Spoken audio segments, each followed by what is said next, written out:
What's up, I'm Jess and this is Evermix Sessions.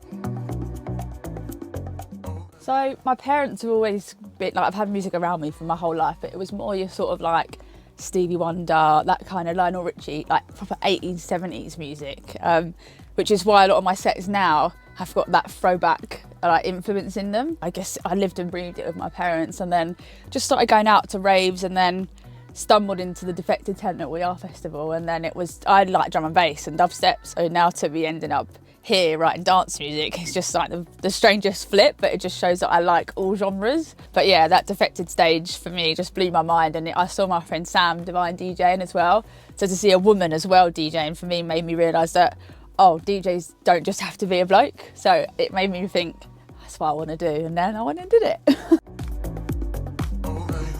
Yeah, so we're going back to, obviously I'm liking all genres. Dubstep and drum and bass was what my heart loved, but starting out mixing for like from the beginning, that's quite a hard like genre to mix, especially whereas house was just 4x4 beats. So I felt like if I learnt that first and tried to master that, and you can never really master the art of anything, but got to the best of my ability, I knew then I could go and try drum and basses and dubstep. Now I can do them all. Yeah. So house for me is just, I love the soulful vibes, and obviously because I love all your 80s and 90s stuff, I mix those kind of vocals. A lot of my tracks, my sets will have edit tracks in them, and I love making them as well. And I just had it again in Australia, I had somebody that was like 50, nearly 60 come up to me and say, I loved your music because I knew the records as well. And that's what makes me happy, that my sets don't have an age limit on them. I can get all the age limits and make people feel comfortable at any stage. So yeah, I love it. It's the biggest bit of advice I'll give anybody if you want to go into music, is to go and do something as like within music as well, because it will give you just a better understanding of everything. Like I started off as Sam's tour manager, which meant I was travelling the world, I was meeting promoters and stuff, and I was just a tour manager role. You're just essentially looking after somebody, and especially when they are one of your best mates, you have so much fun. Like, and I did it for like I think 4 years. And then naturally I met all the promoters, obviously through looking after Sam. So then when it come to me learning, because I went to a college and learned properly, I went and did 12 weeks at a place called Subbase, which is pretty similar to Point Blank. And I got a qualification in mixing, and then they let me play at Ministry of Sound for my first ever show. Bit of a 360 moment. I'm going back headlining now in July of the whole club. So to go from my first show there to there, but I wouldn't have got all of that if I didn't do that job before. Because the promoters then, when Sam would ring them up and say, oh, you give Jess a shot, they knew me anyway, they knew my personality, they knew I was reliable. So then I got to warm up at all these clubs. So you can never really get enough knowledge in your brain of the music industry, because there's so many different avenues and elements to it. But it gave me like a much bigger respect for everybody that goes into a club night, because I'd worked in that realm. Even just the runners or the light technicians, I've worked with them all. So now when I go into it, I respect them all so much. So yeah, best decision I've ever done in tour managing. Do you know what? She always taught me to have a thick skin, and I've seen loads of like more ups and downs in Sam's career, but obviously everything's like a journey in music, you know that. I always learned from her that just keep pushing forward, and just don't sort of look at around you as well. And the biggest competition you're in is with yourself to get better and better.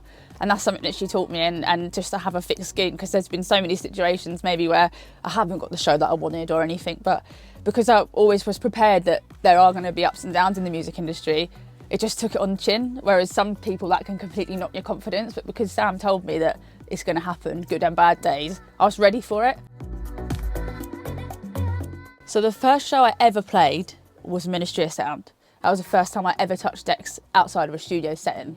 So for me, it was kind of, people don't really get that opportunity. In Ministry in London, yeah, it's exactly. And I'll never ever forget pulling the fader up, and that sound system of Ministry of Sound just smacked me in the face, and I was kind of like, you got an hour here, you got to sink or swim now, mate, like, this is it. And it was honestly the best thing. So like I said earlier, now I'm going back 11 years almost to the exact month to headline Ministry, whereas when I first played it, I played in the little baby box upstairs, but now I'm the headliner in the box. So it just shows that like consistency and hard work and not giving up, it does actually work. And the first time I think I ever got paid for a show, flown out, it's got to be Ibiza, I think. They don't pay the greatest in Ibiza, but you know, so many times in Ibiza especially, I played for nothing around the bars, the hotels, but now I'm in the bigger clubs, so it's all just part of the journey. You have to earn your stripes, and you've got to do that. Some people don't like playing to the empty room. but you learn how to build an empty room, and that's part of the journey. Do you know what? I think it's got to be Eden. Anytime I've played Eden, it's just, I did a back-to-back and I brought Majestic out with me as a special guest, and it was just so much fun. When you play back-to-back with anybody, especially when they're your pal, it's just like having fun, but you're getting paid for it. Like, it's just a weird way of doing it. But that one stands out for me because it was so special. It was like me and Madge, 2 hours in Eden, peak time, and it's just, the sound system in there is just, it almost blows your face off, but like in a good way. But, oh, it's my favourite Eden. Yes, it was. So from it back maybe 6 or 7 years, me, Sound Divine, and our best friend Camilla started her label, Divine Sounds. And we started that with zero knowledge. We just were 3 ladies that wanted to give a platform to new talent, that we saw a bit of a gap in the market, that only big DJs or big producers were getting signed to labels. So we wanted to create a space for new performers and new producers to come in, and we don't need them because they've got loads of followers. We're just signing a record because it's an amazing record.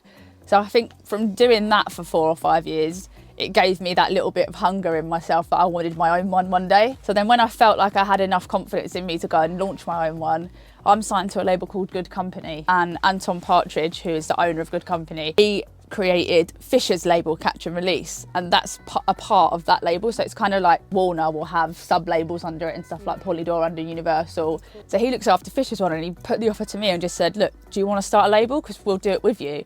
So now he's also my A&R, but he's now my business partner on my label as well. So I've got all his knowledge in doing my label, and we've got loads of great talent on there, and it's all new talent as well, which gives it such a great space to just, again, give it back to people. And because I did Divine Sounds, I kind of brought that into mine as well. It's the best thing ever. It's so much fun.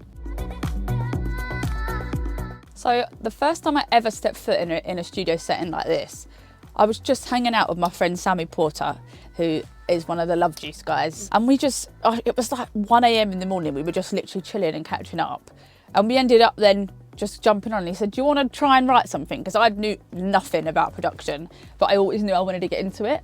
It comes to a point as a DJ where you're playing out records that aren't yours, and there's that tiny little itch that you need to scratch to feel what it feels like to play something that is your own. Yeah. And I got to that point after about 8 years of just playing other people's records, and I wanted my own. So then me and Sammy sat and made like an edit that ended up going on, and it was, what was it with? It was with the Soul to Soul, however do you want me, with that vocal on it. We ended up then going and signing it to Armada, and it got an official release, and they approved the clearance on it. So I kind of knew in me, I can do this, I can try and do this. So I found my co-producer, who's called Atkins, and honestly, he has taught me everything I know about production. There's still so much more for me to learn. Like, I'm going back to Tool Room, I'm going to go through the academy, because again, I don't know everything about DJing yet, and I still don't know anything about production. So that was where I kind of thought, there's something in this, you can do this. So then we started to write some records together. Temptation we made, which has been my biggest record. It's just gone silver in the UK, which is like 200,000 sales. But when we sat in the studio and wrote it, we never ever in our brains thought they was going to go and do that. So I think it's taught me just to go in the studio, and my A&R Anton from Good Company says exactly the same to me. He never puts any pressure on me, saying, go and make a hit today. He never tells me that. He just says, go and make something that you love. Yeah. And that's, I think, why my journey with production has been so organic. I don't put that pressure on myself to go and make a hit. They just naturally happen, and I think that's definitely the right mindset to have with production. I think it's just like, ever since then, I'd never done radio before. Now I've done radio. So I present on KISS quite a lot. I did a year at Capital Dance. I've also covered for Danny Howard on Radio 1.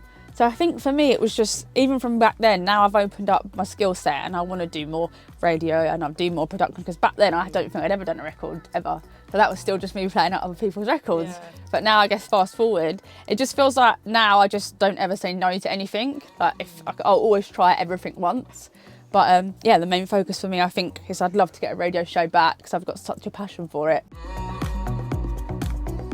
I think there's so many more girls coming through, like so many. There's like, you look around the lineups now and they are getting a bit more diverse. Like 5, 6, 7 years ago, I could look at a big lineup. Well, I'm not going to name any names, but a lot of big ones would be 95% men, 5% women. But now you look at them, and we're getting towards 40%, 60%, which is still a lot better than we were 5 years ago, but it shows there's change, and it shows there's a lot more diversity on them as well, even looking at LGBTQ people coming through, and it makes you feel a bit better about it. And there's a girl that's signed to our roster at Holla called Qube. She's honestly amazing, and that's who I'm kind of like just not mentoring a little bit how Sam did for me. But she's amazing. She could be massive. Honestly, when I say this, I'm the biggest technophobe ever. Like, to the point where I should probably have a Nokia 3310 instead of an iPhone, because I still don't know how to use it properly. And the Evermix box is so simple, and just I can take it. It's tiny. I can put it in my headphone box, and it's there. Plug it in your phone, back of the mixer.